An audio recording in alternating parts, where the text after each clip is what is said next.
If you want to start playing video games, you definitely have a lot of options. You can go out and buy a console, anything from an NES to an Xbox One and everything in between.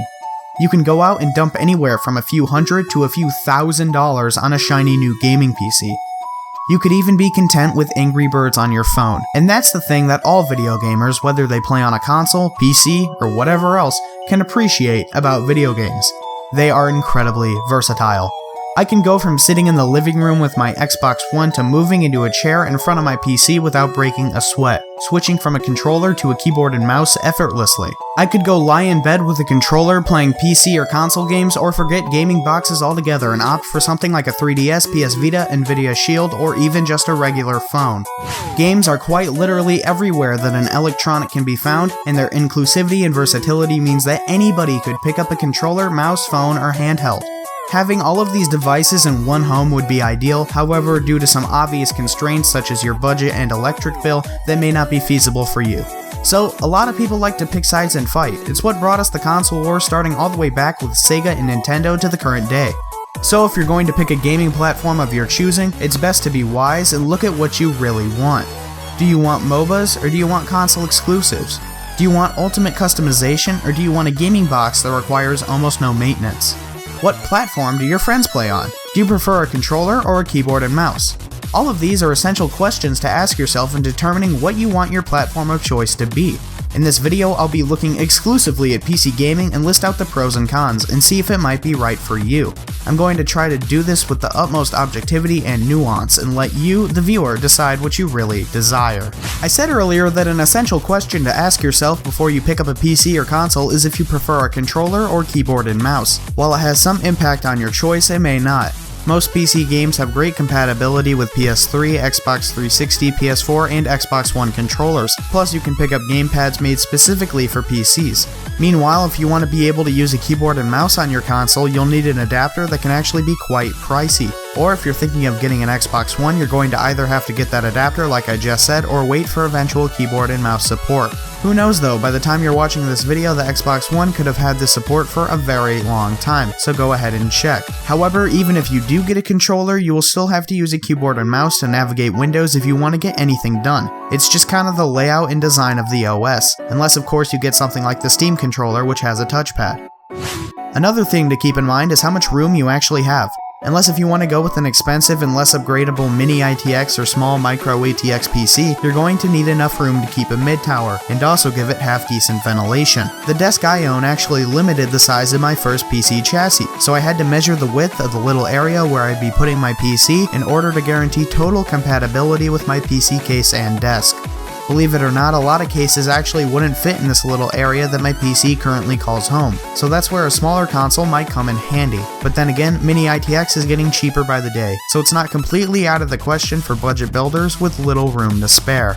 You also need to ask yourself what your budget is. If you could easily spend up to $1,000 on your preferred platform, then there's no doubt that PC is the way to go. With a $1,000 gaming PC, you could easily max out any game at 1080p at around 60 FPS. The more money you spend, the better performance you get. Then again, if you're sensible with your money, you aren't going to drop a baby hippo-sized amount of money on a PC, and in that situation, a console or a cheaper PC might fit you better. You can build a PC for about $400 that will outperform the consoles, so what your budget is doesn't necessarily reflect on your platform choice. Plus, there are a ton of games for PC that are free to play or are incredibly cheap. Plus, with Steam sales and websites like G2A, it's going to be hard to not find a game cheaper on PC than it is for the PS4 or Xbox One. Additionally, you have all kinds of new game genres to explore by being a PC gamer. MOBAs are much more prevalent on PCs, plus indie developers tend to favor PC as a platform. And believe me, there are a ton of indie games for Windows. And speaking of games and developers, we have to address the elephant in the room. Huge developers may just not care about making good PC ports. Some developers like Ubisoft have delayed PC ports for a very long time because of issues like piracy. Plus, it takes a little while to get a proper port, as it can be difficult to get a game to work flawlessly with every single variation of hardware, a challenge exclusively belonging to PC game design. But when a developer does get a PC port right, it is going to be better than the console version of the game in just about every way. Unless if you're running FreeSync or G-Sync, you're going to encounter screen tearing in your game if it's running at a lower frame rate than your monitor's refresh rate. It's unavoidable even if you have VSync enabled, and it's an issue the consoles don't have to deal with. However, with a PC video game title, you can adjust video settings accordingly, changing every aspect of your gameplay, including your field of view in first and third person games, texture settings, anti-aliasing, motion blur, resolution, VSync, and much more.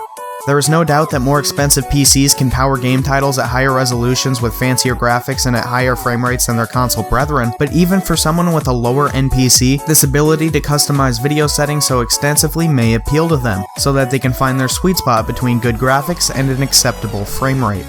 But it's this level of customizability PC users are given that is also a disadvantage of the platform. For people that may not be too tech savvy, all of the video options might be daunting, plus some of the errors they may get launching a game are a headache console users don't have to deal with. All of the little errors like missing .dll files, having to make an application compatible with an older version of Windows, having to always run as an administrator, and just in general errors and dialog boxes are a nuisance exclusive to PC users.